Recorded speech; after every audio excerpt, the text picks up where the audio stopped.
యేసు ప్రభువారు పశ్చాత్తాపం గురించి బోధిస్తూ ఉన్నారు.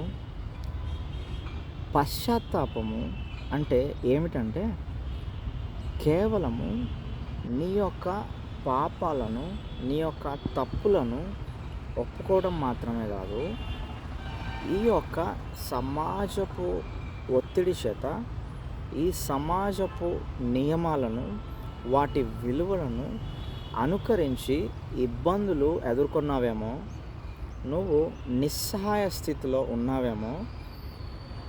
నిజమైన పశ్చాత్తాపం ఏమిటి అనంటే ఆయన మాటను నువ్వు అంగీకరించడం, ఆయన మాట వైపు నువ్వు హృదయాన్ని తిప్పి ఆయన మాట యొక్క విలువలను, ఆయన మాట యొక్క నియమాలను నువ్వు అనుకరించడం, నువ్వు వాటిని నీ హృదయంలో మనస్ఫూర్తిగా అంగీకరించి వాటి ద్వారా నువ్వు నడుచుకోవటమే నిజమైన పశ్చాత్తాపం. ఆమేన్.